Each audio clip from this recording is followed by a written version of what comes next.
My name is Bojan Zivanovic, and I am primarily a Drupal developer. I am a commerce development lead for Commerce Guys, and my job is to deliver the next version of our big e-commerce platform called Drupal Commerce. Specifically, my role is to determine architecture, lead the community contributors, and then do all of the work that remains with a special focus on the libraries that solve the problems that we are going to see today here. Hands up, who here has ever played with Drupal Commerce or seen it? Okay, a few hands, maybe 5 or 6, not too bad. So our vision is very simple and very modest. We want to rule the world. So far, we are still not there yet, but I think we are getting closer and closer. All of us put together have about 7 years of experience doing e-commerce. From our co-founder has written Ubercart on Drupal 5 and 6, and then we all got together and started fresh for Drupal 7. So Drupal Commerce was a complete rewrite built for Drupal 7, with the idea of being immediately familiar to anyone who already knows Drupal 7. So if you know Drupal 7, you immediately know Drupal Commerce. And you're probably asking, why was Drupal 7 so important? Well, we realized even back then in 2009, when we were starting development, that no one builds sites like they used to. The way people build sites has changed. Previously, you had this big site provided by a CMS, and then you had your e-commerce store on a subdomain, and those were two completely separate halves. But no one builds e-commerce sites like that anymore, unless they're Apple. So nowadays, people really expect a strong blend of content and e-commerce. Your clients expect really strong content tools to be able to promote their products in the best way and to just tell their story and then be able to get money from their customers along the way. And Drupal is a good CMS, and it proved to be a winning combination because many people recognized the need for a strong CMS behind a strong e-commerce solution. And it's also changed the way we approach architecture. We knew that we needed to build an e-commerce framework, not a complete e-commerce solution, because most people won't take a complete e-commerce solution with a grid and then just slap a custom theme and be done with it. It's great for those who can, but most of the clients we work with have really custom requirements. So you need a toolbox. You need a set of tools that will allow you to make the flow that you need, to make the design that you need, and to finish your project without fighting the underlying system. And if you've done e-commerce, you know that that's not very easy, especially in other projects. So we knew we needed to make a framework that was completely decoupled. If you only need product listings, that's fine. If you don't need a cart because you're creating orders from the admin, that's great. Maybe you don't have a front end at all, you're just serving stuff through a REST API. No problem. Maybe you're remaking the admin panel completely and doing your own completely custom workflows. That also works. But the important thing was to be able to enable all of these hard requirements. And in the past 3 years, so we released Drupal Commerce in 2011, we've managed to reach more than 50,000 live sites, live installations. So we're obviously doing something right, and obviously we are getting our points across to our audience. So I'm really happy to see that. And we've managed to reach some really big sites. So Royal Mail is powered by Drupal Commerce, and it is Commerce provides a REST API that then communicates with various sub-sites. We use it on Cartier, where they have their own completely custom administration screen and completely custom back office, which then feeds per country sites and point-of-sale apps. We use it for Lush, our newest and biggest website. We use it for other sites such as Vivienne Westwood and Kenzo and Givenchy and many, many others. So we've had great success with stabilizing the platform and covering a wide range of use cases: shipping websites, digital downloads, recurring subscriptions, multi-store, whatever and wherever. We were able to cover it and at least provide the developers the tools they needed to develop on top of us and provide the features that they were missing. As I said, I work for Commerce Guys, and we are the primary company behind Drupal Commerce. We have about 60 people in Paris, London, and Ann Arbor, Michigan. About 25% of our workforce is remote, including me. I work from Serbia and go to Paris every month for the wine and cheese. Apart from doing Drupal Commerce, we also have a cloud platform that's called platform.sh, which addresses the frustrations we've had with developing e-commerce sites from our local machines up to production and aiming to make that workflow simpler. So platform is a tool on which you would develop your site and on which you would go live. So it would host your application or website. But instead of having development and staging and master, you have unlimited branches. You have the branches that you usually have in your Git flow, and every branch gets a completely built environment with a publicly available URL. So if I go to the staging branch and create a branch called add coupon support, platform will immediately create a complete clone of the server architecture. So in a minute, I will get a clone of the MySQL database, I will get a clone of Redis, I will get a clone of Solr, and I will be able to start my development and immediately share that with my colleagues. When I'm done, I can merge all of that back. We have a stand where the booths are near the second track, so if you want to see a demo or get promotion codes, feel free to do so. I really think it's something special. So on July 1st, we organized this really big Commerce 2.x sprint, and the idea was to figure out what to do for the immediate future. The truth is, in the past few years in the PHP world, everything changed. We built Drupal Commerce 1 in 2009, but since then, Composer happened, and Symfony happened, and Drupal 8 is happening, and our whole world changed around us. So what we did was gather all of our partners who have been building sites using Drupal Commerce for years. We gathered our friends from Sensio Labs, from Equino, from Smile, and we gathered all of the feedback they've had over the years. We asked what it was that we could do to make building e-commerce sites simpler and just create an architecture that can drive us for the next 5 or 6 or many more years. And what came out of that sprint was, of course, the conclusion that we needed to start from scratch to implement the ideas that we had. Which is not a bad thing, and it allows us once again to be successful. And what we realized then, and even before then, was that there's no such thing as the e-commerce use case. Just like there is no such thing as the web application use case or a CMS use case. E-commerce is a selection of problems, a group of problems, many different ones, some that are different from use case to use case, but you always have this core set of problems that are always the same. So how do you handle taxes or pricing, discounts, addressing? How do you accept payments? How do you model your products? All of these are completely separate problems, and it's time for us to stop treating them as one whole, because we constantly ask, how does Cilius compare to Magento, and how does Magento compare to Drupal Commerce? But we never really ask which of these has the best tax implementation, which of these has the best internationalization, which of these has the most powerful product modeling tools. If we start looking at these problems separately, we will be able to create a better set of solutions, because now we can say, okay, Commerce has better taxes than Cilius. What do we need to do to make Cilius better? And then we go and do that, and we have improved our offerings. And when you look at it, we've had a lot of success as a community with the Symfony components. They're now everywhere. And we are no longer reinventing the wheel so much, which allows us to focus on what makes us special. But we are not doing that for e-commerce.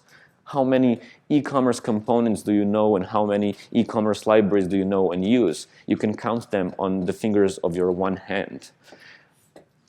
Cilius started on July 1st, the same time we did. So all of the efforts in the whole community to build components are less than 6 months old. And that's not a bad thing. We can build this. But it's very important that we do this. and it's important to build libraries first.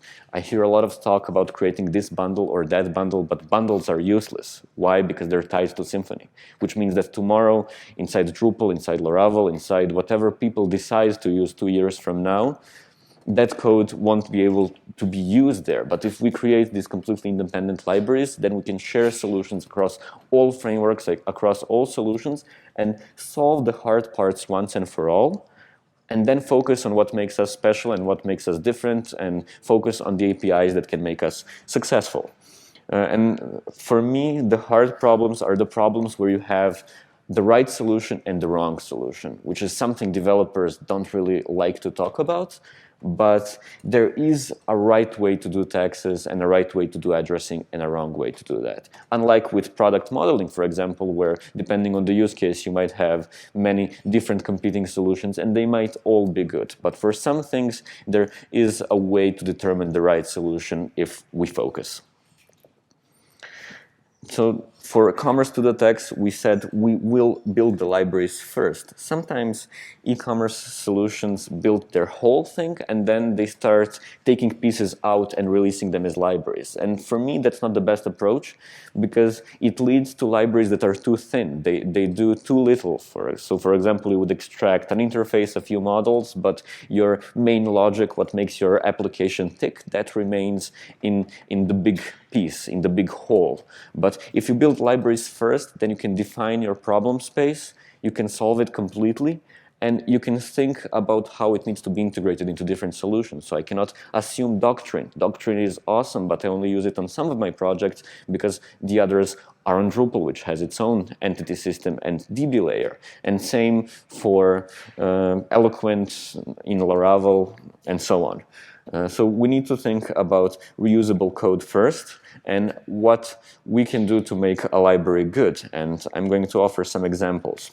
So let's start with currency handling. Currency handling is the base of e-commerce. We are doing e-commerce. Of course, we need to know our currencies. And there are two ways people do currencies. Either, like in Cilius, you just get a form and you define your own.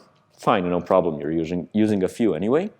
Or the thing I see in Drupal Commerce 1, in the money libraries and so on, people hard code the currencies. So they open a file and they say, okay, we have euros, we have dollars, we have other currencies, and that's it. The problem is that list of currencies changes all the time. New currencies get introduced, old ones get deprecated. It happens every year. Furthermore, currencies change.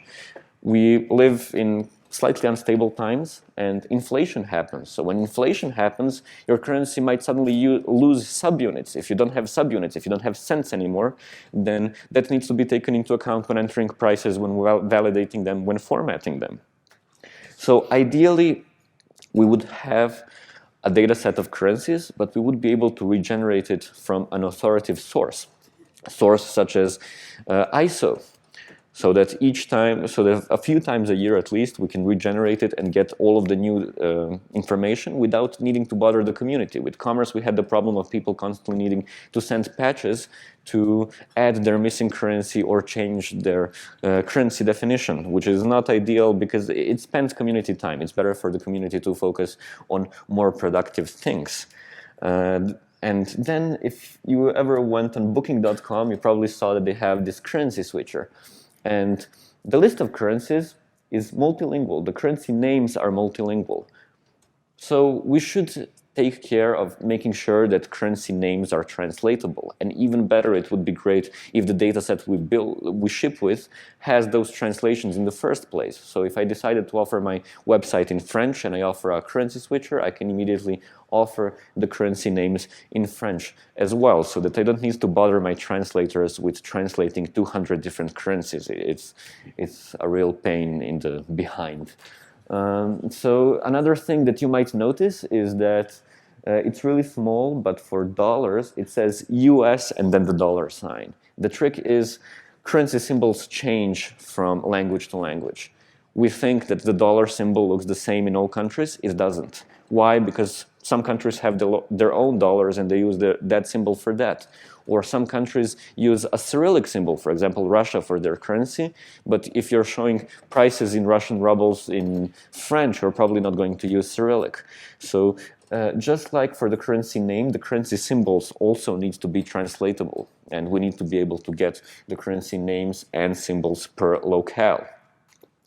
And then there's the problem of currency formatting. If we have a currency amount and a currency code, we need to turn that into a formatted string that shows that in a way the user is used to. So what do we need to care about? We need to care about the decimal separator, and we need to care about the thousand separator, and then we need to think about the position of the currency symbol. Does the currency symbol go in front or in the behind, or is there a space between the number and the symbol? Those are the things we need to care about. And once we have this information, we can take a regular number which is entered in the database and turn that into something that's user readable. And this is important because if you mix up your commas and your dots, your decimal and thousand separators, the users, the customers won't be able to interpret what the actual number is. The problem here that many systems make is that they couple the currency formatting rule to the currency itself. So they say, okay, this is how we format dollars and that's it, or this is how we format euros and that's it. But it turns out it doesn't work that way. Look at this amount. This is an amount in euros formatted how a French person would expect to see it. This is the same amount how a German person would expect to see it. Notice how there's a dot instead of a space between the thousands. And then the same euro amount shown to UK people looks like this. So the currency symbol has changed places. It's now in front. There is no space anymore. So the takeaway from this is that currency formatting needs to be per locale. You format the currency amount so that the person from a specific country with a specific language can get it in the way they expect. We have a way France expects to see numbers, and we have a way Germany expects to see numbers, and we need to follow that along. So we need to have this concept of a number format per locale that has the rules that we need to show the numbers correctly. And you might be thinking while I'm talking, isn't there a solution for this?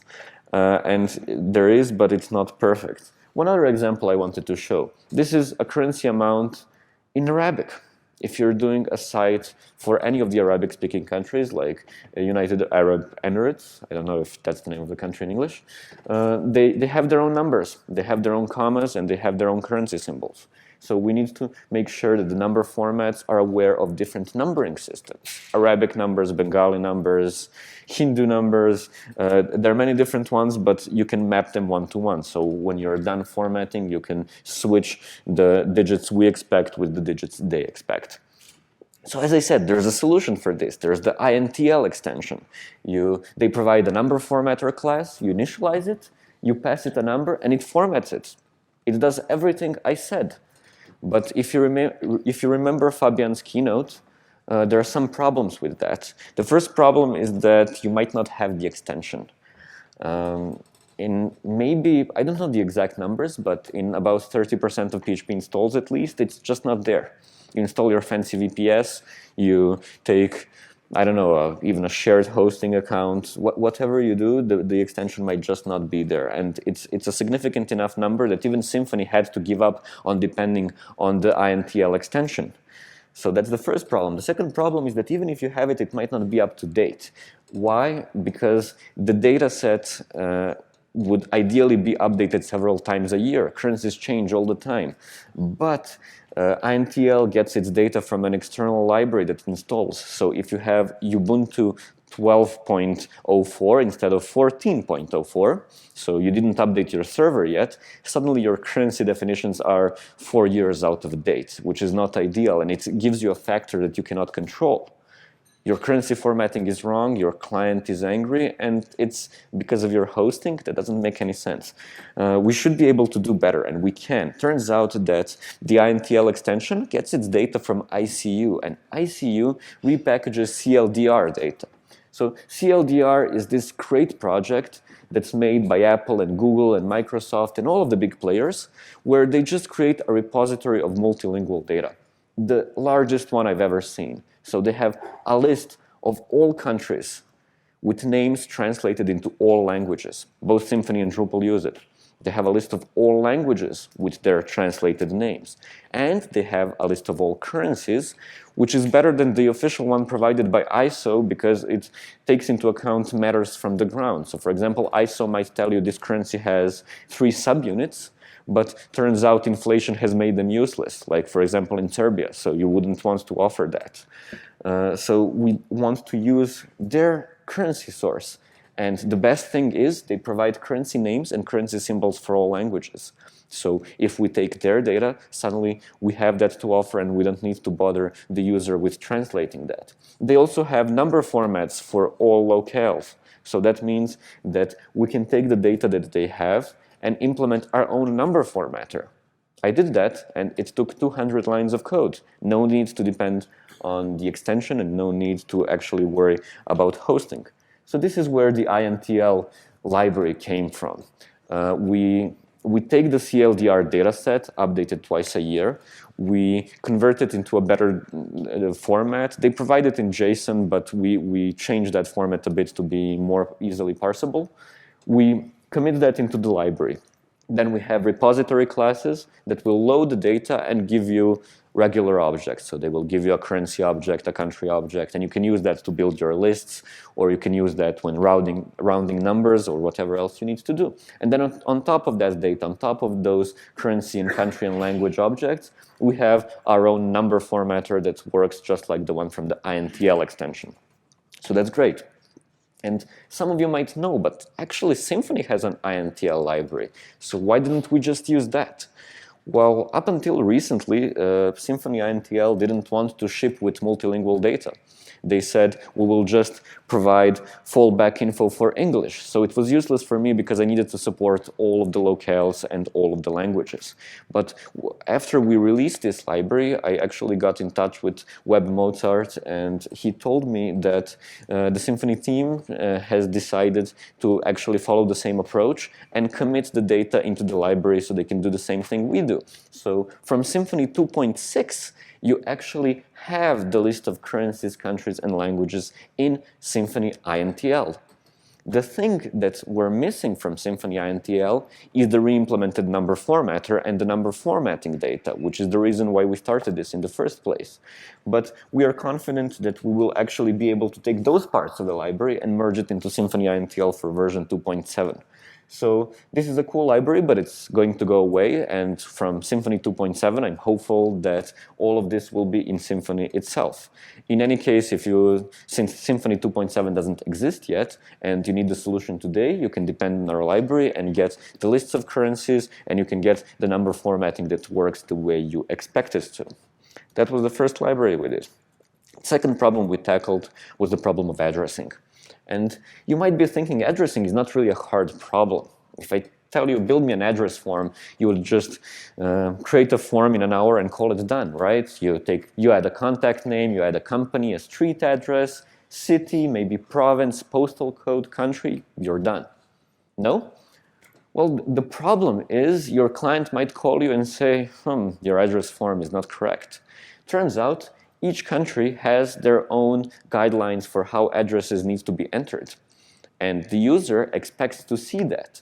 So the postal code might be called the zip code if you're in the US. So they might complain about the label. If you're in India, it's called PIN code. The province might be a state, might be an island, might be an emirate, might be 10 different labels. Or the country might not have a province at all or a state. Serbia doesn't have any. The city, it might be a postal town or a municipality. Or they might not be a city at all. Why? Because the postal code is enough. Some countries have a district or a neighborhood or a suburb field. Some don't. None of these fields are guaranteed to be there. Some countries just don't use postal codes. So turns out we need to care about the labels, we need to care about which fields are present, and we need to make sure they are ordered correctly, because some countries place the postal code after the province, before the province. In any case, we need to care about per country generation of the address formats. Sorry, you have a question? May I ask a question, or you want to? Feel free to interrupt me, sure. Okay. A question would be, in our company we have the problem For example, in Italy, there's the problem of the province and the history. In history, provinces belong to Croatia, and now it belongs to Italy or vice versa. Yeah. Did you solve the problem? Yeah. Yeah, sure. So the question is what to do when provinces have changed hands. So, for example, if an Italian province used to be a Croatian province, or the other way around. Yeah, I will get to that in a second, sure. So we decided to create an addressing library that's going to focus on generating the address form and in a country-specific way, so that when you change the country, it regenerates the form that shows what the user expects. And for that, we are using a really big data set that Google created for Android. They created this big data set and they put it online completely for free that gives you address formats for 200 countries. So you have the data on how the address form needs to look for almost every big country. You also have lists of subdivisions. So you have a list of provinces, a list of provinces and municipalities in Brazil. In China, you have that up to 3 levels because they expect to be able to select a province, they expect to be able to select a city and a district. So we have all of that data from Google and they update it several times a month and we can influence it, which means that we can use that to build a really good addressing solution. So I'm coming back to the question. Traditionally, when there's such a shift, as far as I've seen, the solution is to include that province for both countries. That's what people do. Why? Because you need to be able to accept the address and the postal service is the one that knows how to handle it. That's what I've even seen for cases such as Ireland, where some address forms include the I don't know, counties for Northern Ireland. So that would be the solution for that. At least that's what I've seen in other systems. So as I've said, we have many different labels for those fields. So the question is, what is the ideal address object that we need to have to be able to store an address for any country? If every country uses different fields and names them differently, how do we construct our data model? If we get it wrong, someone might call us tomorrow and say, look, your object cannot store my French address or my Chinese address or my Japanese address, and you really don't want to be in that situation. Turns out there's a standard called XAL, which actually defines the fields that you need to have. Google uses it. They used it for Google Maps. They use it for Android. We used it for Drupal Commerce 1.x. And it's a really small standard. It's basically telling you the province or state field, you need to call that administrative area. And the city or municipality, you call that locality. And if there's a neighborhood field, that's called dependent locality. And then they tell you you need to have a postal code and a sorting code. France uses that. And you're good. So this is the data model we have for addresses. We have an object that follows XAL naming. It can accept the recipient, the organization, both address lines, and then it has the postal and sorting code and the references to the various localities and administrative areas. We also depend on the CLDR country list because turns out CLDR has additional countries that ISO doesn't have that are used specifically for addressing purposes, so that's really convenient. Then, of course, we have the address format. So this is the thing that no e-commerce solution has, the concept of an address format. The address format is an object that tells you, for this country, these fields are used, and they're used in this order. So this is how you should generate your formatted address or your address form. These fields are required. That also changes. Sometimes the postal code is required, sometimes it isn't. Then these fields need to be uppercased if you're printing an envelope. These are the labels for all of the fields. This is the regular expression you should use to validate postal codes. This is all super useful information, and it's great if your system can support that, and it's even better if you already have that data for all of the countries, which we do. We also have a subdivision entity, well, an object, which is the name for the predefined options that you have for administrative areas, localities, and dependent localities. So most countries have only one level. They have the states, but in Brazil there's 2, in China there's 3. So a subdivision is a hierarchical object. It can have parents and children. And it's multilingual, so we know that we can give you a name depending on the locale, because, for example, in Switzerland, you have several official languages, so you should be able to give them the provinces in French or German or Italian, which we do. We bundle all of that data. There needs to be a code. So, for example, for California, they won't write California on an envelope. They will write CA. So if there's such a thing, you need to store it. And there's an additional validation pattern here. So if you know that for a province, all postal codes needs to start with a specific number, we have that data too, so we can use that for validating as well. So we are really, really sure that the postal code we received is good. So what do we do with all this data? Well, first, the obvious thing is generate the form. If you're using Symfony form, we provide an address type, and then we provide a field subscriber. So that subscriber will get the country that was selected, load the address format for that country, or a fallback if not found, but it's usually found, and then it uses that address format to generate the fields in the correct order, with the correct required flags, with the correct labels. It's still experimental. We are missing a few pieces. We're missing test coverage. It should fix itself in a few weeks.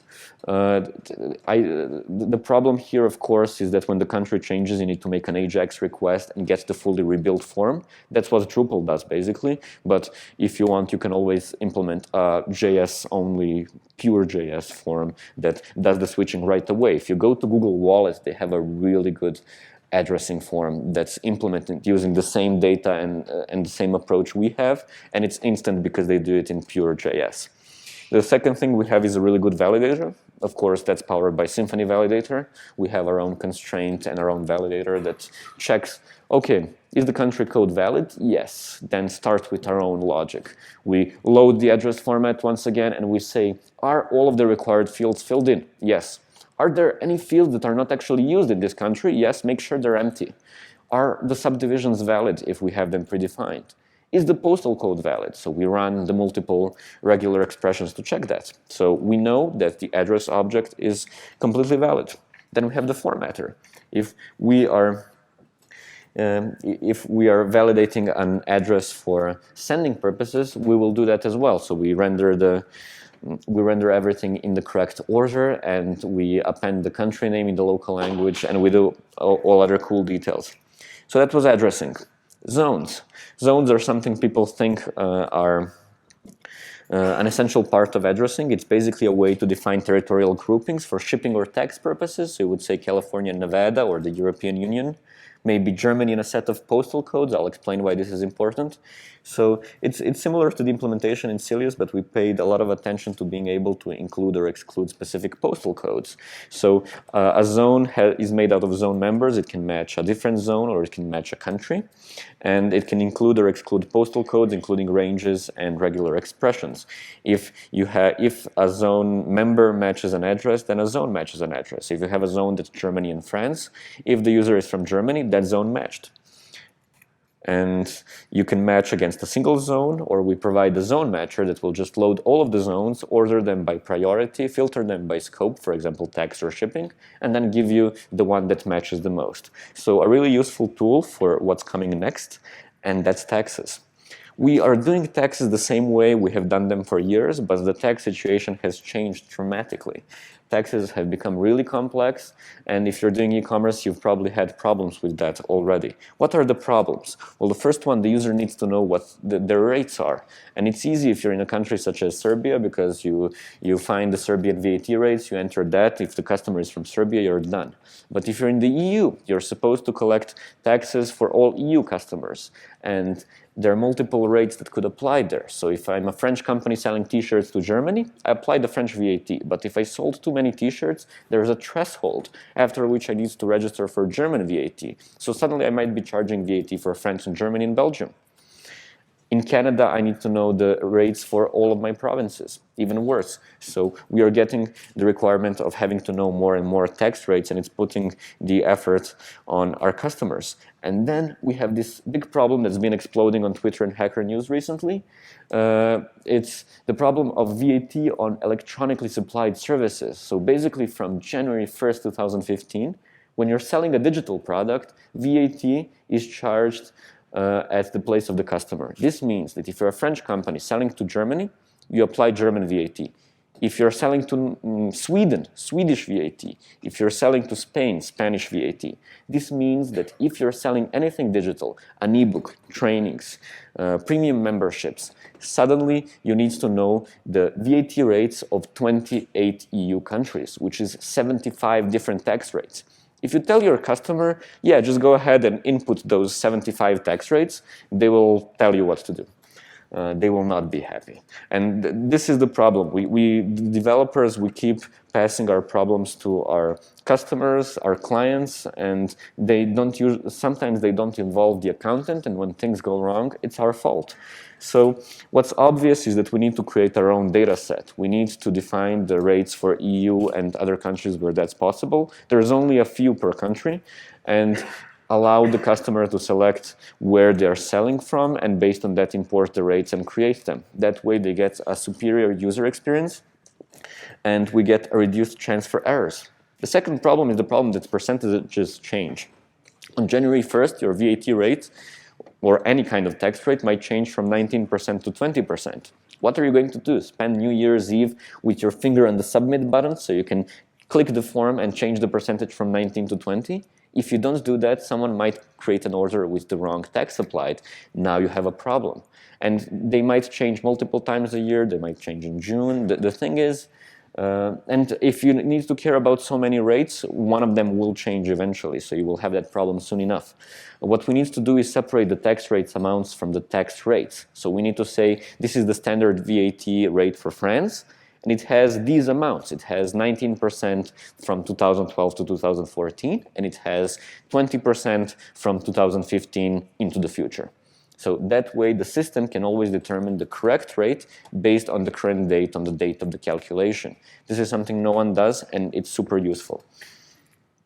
The third problem is tax zones. We need to know where these are used. Where is German VAT used? It turns out that EU VAT does not match the country. So, for example, French VAT is used in France and Monaco. UK VAT is used in UK and Isle of Man, which is not even an EU member. German VAT is used in Germany, but also a bit in Austria. And Austrian VAT is used in Austria, but without those parts where they use German VAT. So if you need to determine the correct rates to use, you need to know where those rates apply. And for that, you need zones. So this is the data model that we need to follow. Also, we need to charge the correct rate. If your customer is from France and you're from France, it's easy. You both match the same zone. But if you're not, if you're selling to someone from another country, there are many different ways to do this. So there is, if you're selling to another company, the rate might be 0. If you're selling a physical or a digital product, the logic is different. If you're registered for tax in additional countries, that changes things. Place of supply. If I'm a French company providing trainings in Spain, I need to charge Spanish VAT. So I'm giving you 1,000 examples. The point is there are well-defined rules for how to select the appropriate rates, and we need to hard code that. We need to have code that can solve that. And we've done all of that in our tax library. So we have a really good data model that's built for the changing tax rates amounts. We have tax rates for EU and other countries, and they will increase. Send us a pull request. And we have tax resolvers that have logic for major use cases. So they all run one by one, and we know if the store is in the EU, we know what to do. If the store is in Canada, we know what to do. I'm almost out of time, so I'm going to run through the data model. You've already seen that. We group tax rates into tax types. Each tax rate has several amounts. We have the mentioned data. It's in JSON form. It's from an official source. And we have the resolvers. So you call the resolving system and you tell it, for this product, given that the customer is here and the store is here, we use that to determine the correct tax rates. How? By running resolvers one after one, just like when doing CMF routing, and getting the result. So we have the specific logic in Canada, we have the specific logic in EU, and all of the examples that I've mentioned. And of course, you can always hook into this process and write your own resolvers. So if you need to implement a tax holiday in the US or specific exemptions, you write a class that will select the right type or the correct rate. We also have some work in progress. We are working on a pricing library that will be available soon. It tries to solve the problem of PHP not supporting decimal numbers and the fact that storing them as integers sucks. I can explain that later. And BC Math is hard to use because you need to use functions for all numbers. So the solution, of course, is to wrap that in a value object. There are already libraries that use this, but use BC Math internally so you can skip handling them as integers.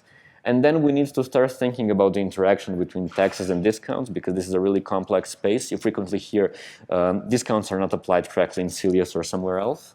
So this is our future. We are thinking about payments. I'm not convinced by either of these two libraries completely. We need to see which one is more open to contributions. And we are thinking about creating a hierarchy library so we can implement our hierarchical data model. The future, world domination. I want everyone to use the libraries, or at least copy my approach so things become more easier for all of us. And you can help. You can help by looking at the code, giving suggestions, focusing on a DX, or just solving bugs and writing Symfony bundles. Links. You can see what the URLs are. Each of these libraries has a big blog post you can use to tell people what this is about. And in the end, I have my slides on GitHub, so you can read them at your own pace. There's a link on JoinedIn. Please give me an assessment of how I did. And you have my Twitter handle for any additional questions. I'm here all day, and I can take questions up front, so we can continue talking about this, because there's enough material to go on for days. I'm sorry for not taking questions right now, but as I said, step outside and we can continue this. Thank you.